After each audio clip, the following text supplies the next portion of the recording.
कशाच्या आधारावर आनंदीच्या विरोधात तक्रार लिहून घेतली तुम्ही? मला आत्ताच्या आत्ता माझी मुलगी इथे हवी आहे आणि काय चुकलं आमचं सांगा ना. हे बघा, जे काही घडलंय ते कायद्याच्या कक्षेमध्ये राहूनच घडलंय. तुम्ही एका छोट्या मुलीला तुमच्या घरामध्ये जबरदस्तीने ठेवून घेतलंय आणि तुमच्याकडे आनंदीला दत्त घेतल्याचे डॉक्युमेंट्स पण नाही आहेत आणि तुमच्या घरामध्ये तिची काळजी पण घेतली जात नाहीये. आणि म्हणून चाइल्ड वेलफेअर डिपार्टमेंटकडे तक्रार आली होती. त्या ऑफिसर्सनी आनंदीला काही प्रश्न विचारले आणि तिची उत्तरं ऐकल्यानंतरच ते तिला घेऊन गेलेत. आनंदीने स्वतः असं सांगितलंय की घरामध्ये तिच्याकडे कोणी लक्ष देत नाहीये. तिला तिच्या आईकडे जायचं असतं, पण तिच्या आईकडे तिच्यासाठी वेळच नाहीये. काय? शक्यच नाही. आनंदी हे बोलूच शकत नाही. तेच आम्ही आमच्या मुलीला ओळखतो ना साहेब. हे बघा, तुमचा ना काहीतरी मेजर गडबड झाली, काहीतरी गैरसमज झालाय. प्लीज रिक्वेस्ट करतो, ही तक्रार तुम्ही मागे घ्या आणि आमच्या मुलीला परत द्या प्लीज. हो. हे बघा साहेब, तुमच्या मुलीच्या स्टेटमेंट शिवाय आम्ही ही केस मागे घेऊ शकत नाही, कळलं? उलट आत्ताच्या आत्ता भावना मॅडमला अटक करण्याचे आदेश आम्हाला आले. एक मिनिट, काय तुम्ही काय बोलताय? कळतंय का तुम्हाला? कळतंय का? अरे कोणी येऊन काही तक्रार नोंदवून जाता आणि तुम्ही लगेच ऍक्शन घेताय.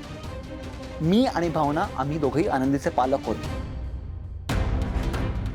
तिची आम्ही काळजी घेतो, मनापासून प्रेम करतो, कोणालाही विचारावं पाहिजे तर. अहो साहेब, तुमच्या लेकीनेच तुमच्या विरोधात स्टेटमेंट दिले, त्याला आम्ही काय करणार?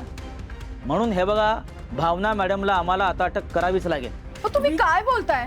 मला आधी आनंदीला भेटायचंय. आनंदी कुठे आहे? हे बघा मॅडम, आनंदी सध्या इथे नाहीये, ती चाइल्ड वेलफेअर सेंटरमध्ये आहे. सिद्धिराज, असं काय करताय? पण आनंदीला आधी भेटूयात ना. चला. ओ बसा खाली, बसा बसा म्हटलं ना खाली. भावना, तुम्ही इथून कुठेही जाऊ शकत नाहीये. तुमच्यावर एका छोट्या मुलीला घरामध्ये जबरदस्तीने ठेवून घेतल्याचे आरोप आहेत, कळलं? त्यामुळे भावना मॅडमला आम्हाला अटक करावीच लागेल. हे बघा, प्लीज प्लीज आम्हाला आधी आनंदीला भेटू दे प्लीज. सिद्धिराज, काहीही झालं तरी तुम्ही भावनाला अटक करू शकत नाही. आनंदी आमची मुलगी आहे. आम्ही मनापासून तिला जपलंय. आणि काय, हे बघा, आम्ही काय आनंदीला जबरदस्तीने घरात वगैरे आणलेलं नाहीये. आनंदीचे बाबा श्रीकांत इनामदार यांनी स्वतःहून आनंदीची जबाबदारी आमच्यावरती सोपवली, लक्षात ठेवा तुम्ही. अच्छा, सिद्ध करा मग. हे बघा, आता श्रीकांत इनामदार हे परदेशात असतात, आम्ही कसं काय सिद्ध करायचंय? फोन आहे ना तुमच्याकडे, फोन त्यांना लावा. आधी आमचं बोलणं करून द्या, मग बघू, कळलं? ठीक आहे, करतो मी. थांबा एक मिनिट, थांबा.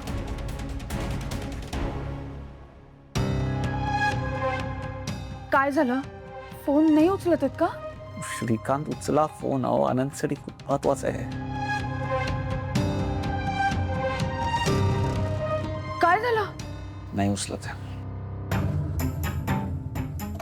ऐका ना साहेब, आम्हाला थोडासा वेळ द्या. बघा, थोड्या वेळात ते कॉल उचल, ते बिझी. कसं आहे साहेब, आता श्रीकांत सरांनी स्वतः आनंदीची जबाबदारी तुमच्याकडे दिली आहे, हे जर तुम्ही सिद्ध करू शकला असतात ना, तर भावना मॅडमला आम्ही सोडू शकलो असतो कदाचित. हे पण आता ते शक्य नाहीये, कळलं? कॉन्स्टेबल, कॉन्स्टेबल, येऊन जा यांना. असं काय करताय तुम्ही? आम्हाला थोडासा वेळ द्या ना. ह्याला एक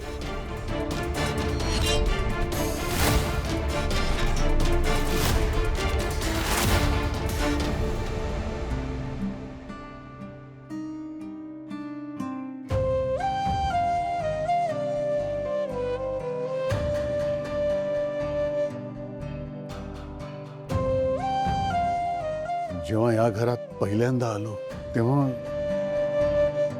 भिंती होत्या फक्त. माझ्या लक्ष्मीने याला घरपण दिलं, नंदनवन बनवून टाकलं. इतक्या वर्षात चांगले दिवस पाहिले, वाईटही दिवस अनुभवायला आले. मुलं इथेच जन्माला आली, त्यांचं बालपण, त्यांना मोठं होत जाताना पाहणं, त्यांची लग्न, नातवंड, सगळं सगळं या वास्तूच्या साक्षीनं अनुभवायला मिळालं. पण आज कधी ही वास्तू सोडून जावं लागेल असं वाटलं सुद्धा नव्हतं, कल्पना सुद्धा नव्हती केली. हाही दिवस बघायला लागतोय. एक गोष्ट नक्की की आमच्या हक्काचं स्वतःचं लक्ष्मी निवास बांधणं, नक्की बांधणं. जेव्हा जेव्हा घर हा शब्द मनात येईल तेव्हा तेव्हा डोळ्यासमोर हीच वास्तू येणार. अहो हा काय काय ग लक्ष्मी?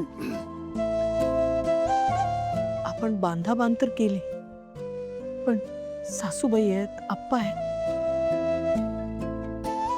घरातली इतर माणसं आहेत, सगळ्या घेऊन कुठे जाणार? लक्ष्मी तू घाबरू नकोस. आपल्याला हे घर सोडावं लागतंय म्हणजे सगळं संपलं असं नाहीये. अहो पण आपण सगळे एकत्र आहोत, एकमेकांबरोबर आहोत, त्यामुळे कुठे राहू शकतो आपण. नको काळजी करूस तू.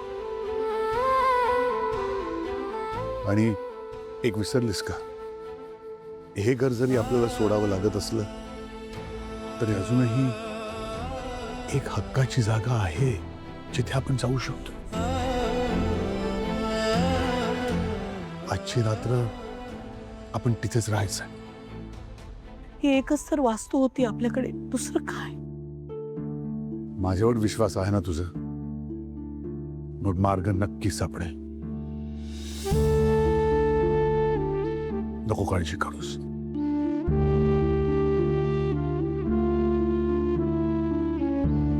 हॅरी, वेंकी दादा कसे आहेत आणि डॉक्टर काय म्हणाले? नाही, आता वेंकी दादा एकदम ठीक आहे. डॉक्टर म्हणाले काळजी करण्याची काहीच गरज नाही. सिंचू, मी काय म्हणतो, आपण जाऊया, रात्रीसाठी थोडं सामान घेऊन येऊयात. कारण आज रात्री आपल्याला कुठे राहावं लागेल काहीच सांगता येत नाही ना, त्यामुळे आपण तयारीत असायला हवं, नाही का? हो हो चालेल, आपण जाऊया. आई, मी जाते, पण काही आठवलं तुम्हाला तर मला सांगा, कॉल करा तुम्ही. हां, येतो आई बाबा. येत चल. भरत, चल, तुला आजीकडे सोडते बाळा. नवीन घर मिळेपर्यंत तू तिथेच राहा. आई, आजीकडे कशाला? मी इकडेच थांबतो ना तुमच्या बरोबर, आजी आजोबांसोबत. हट्ट करू नकोस बाळा, सांगते तेवढा ऐक. चल. भरत, हट्ट करायचं नाही बाळा, आईचं ऐकायचं. चल. आपलं घर म्हटलं की ह्याच भिंती, ह्याच खिडक्या, हीच दार, दुसरं कधीच काही नजरेसमोर आलं नाही हो. या घराचं एक एक कोपरं आपण दोघांनी मिळून गेली 40 वर्ष सजवलंय. या वास्तूला कधी असं सोडावं लागेल वाटलं नव्हतं. लक्ष्मी, या वास्तूला निरोप देताना हे असं डोळ्यात पाणी नाही आणायचं. या वास्तूमुळे आपल्याला इतक्या वर्षात कितीतरी सुखाचे, आनंदाचे क्षण अनुभवायला मिळालेत. हो ना? त्यामुळे आता इथनं जाताना चेहऱ्यावर हसू ठेवायचं आणि कृतज्ञतेच्या भावनेनं या वास्तूला निरोप द्यायचा.